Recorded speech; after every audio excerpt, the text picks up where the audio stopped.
ಸ್ನೇಹಿತರೆ ನಮಸ್ತೆ. ನಾಡುನುಡಿ ಯೂಟ್ಯೂಬ್ ಚಾನಲ್ಗೆ ನಿಮಗೆಲ್ಲ ಸ್ವಾಗತ. ಸ್ನೇಹಿತರೆ, ಸ್ವಂತ ಆಸ್ತಿ ಅಥವಾ ಸೈಟ್ ಖರೀದಿ ಮಾಡುವವರಿಗೆ ಈಗ ಕರ್ನಾಟಕ ರಾಜ್ಯ ಸರ್ಕಾರ ಹೊಸ ನಿಯಮವನ್ನು ಜಾರಿಗೆ ತಂದಿದೆ.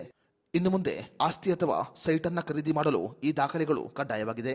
ಈ ದಾಖಲೆಗಳು ಇಲ್ಲದೇ ಇದ್ದರೆ ಅವರು ಆಸ್ತಿ ಅಥವಾ ಸೈಟ್ ಅನ್ನು ನೋಂದಾವಣಿ ಮಾಡಿಕೊಳ್ಳಲು ಸಾಧ್ಯವಿಲ್ಲ.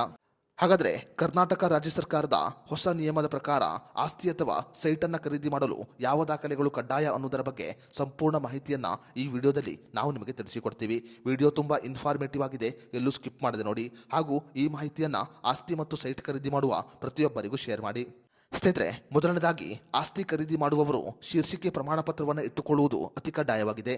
ಸ್ನೇಹಿತರೆ, ಈ ಶೀರ್ಷಿಕೆ ಪ್ರಮಾಣ ಪತ್ರದ ಮೂಲಕ ನೀವು ಖರೀದಿ ಮಾಡುವ ಆಸ್ತಿಯು ಯಾರ ಹೆಸರಲ್ಲಿದೆ ಅನ್ನೋದರ ಬಗ್ಗೆ ನೀವು ಸಂಪೂರ್ಣವಾಗಿ ಮಾಹಿತಿಯನ್ನು ತಿಳಿದುಕೊಳ್ಳಬಹುದು. ಇನ್ನು ಎರಡನೇದಾಗಿ ಇಸಿ ಪ್ರಮಾಣ ಪತ್ರವನ್ನು ನೀವು ಕಡ್ಡಾಯವಾಗಿ ತೆಗೆದುಕೊಳ್ಳಬೇಕು. ಆಸ್ತಿಗೆ ಸಂಬಂಧಪಟ್ಟಂತೆ ಕಳೆದ 15 ವರ್ಷಗಳ ಇಸಿ ಸರ್ಟಿಫಿಕೇಟ್ ಅಂದರೆ ಆಕ್ಯುಪೆನ್ಸಿ ಸರ್ಟಿಫಿಕೇಟ್ ಅನ್ನ ನೀವು ಕಡ್ಡಾಯವಾಗಿ ಪಡೆದುಕೊಳ್ಳಬೇಕು. ಇನ್ನು ಮೂರನೇದಾಗಿ ಆದಾಯ ಮತ್ತು ರೂಪಾಂತರ ದಾಖಲೆಗಳು ಅಂದರೆ ಮ್ಯೂಟೇಷನ್ ರೆಕಾರ್ಡ್ ಅನ್ನ ನೀವು ಕಡ್ಡಾಯವಾಗಿ ತೆಗೆದುಕೊಳ್ಳಬೇಕು. ಗ್ರಾಮೀಣ ಅಥವಾ ಅರೆನಗರ ಪ್ರದೇಶದ ಆಸ್ತಿಗಳಲ್ಲಿ ಮಾಲೀಕತ್ವ ವರ್ಗಾವಣೆಯನ್ನ ಇದರಲ್ಲಿ ದೃಢೀಕರಣ ಮಾಡಲಾಗುತ್ತೆ.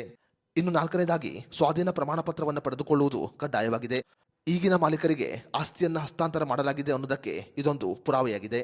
ಇನ್ನು ಐದನೇದಾಗಿ ತೆರಿಗೆ ರಸೀದಿಯನ್ನ ನೀವು ಕಡ್ಡಾಯವಾಗಿ ಪಡೆದುಕೊಳ್ಳಬೇಕು.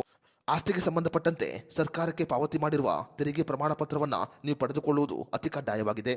ಇನ್ನು ಕೊನೆಯದಾಗಿ ಎನ್ಒಸಿ ಸರ್ಟಿಫಿಕೇಟ್ ಅನ್ನ ನೀವು ಪಡೆದುಕೊಳ್ಳಬೇಕಾಗುತ್ತೆ. ಆಸ್ತಿಗೆ ಸಂಬಂಧಪಟ್ಟಂತೆ ನೋ ಅಬ್ಜೆಕ್ಷನ್ ಸರ್ಟಿಫಿಕೇಟ್ ಅನ್ನು ನೀವು ಕಡ್ಡಾಯವಾಗಿ ಪಡೆದುಕೊಳ್ಳಬೇಕು. ಈ 6 ದಾಖಲೆಗಳು ಆಸ್ತಿ ಅಥವಾ ಸೈಟ್ ಖರೀದಿ ಮಾಡಲು ಬೇಕಾಗಿರುವ ಒಂದು ಪ್ರಮುಖವಾದ ದಾಖಲೆಯಾಗಿದೆ. ಈ 6 ದಾಖಲೆಗಳು ಇಲ್ಲದಿದ್ದರೆ ನೀವು ನೋಂದಾವಣಿ ಮಾಡಿಕೊಂಡರೂ ಕೂಡ ಆಸ್ತಿ ನಿಮ್ಮ ಹೆಸರಿಗೆ ಆಗಲು ಸಾಧ್ಯವಾಗುವುದಿಲ್ಲ. ಸ್ನೇಹಿತರೆ, ಈ ಮಾಹಿತಿಯನ್ನ ಸ್ವಂತ ಆಸ್ತಿ ಅಥವಾ ಸೈಟ್ ಖರೀದಿ ಮಾಡುವ ಪ್ರತಿಯೊಬ್ಬರಿಗೂ ಶೇರ್ ಮಾಡಿ.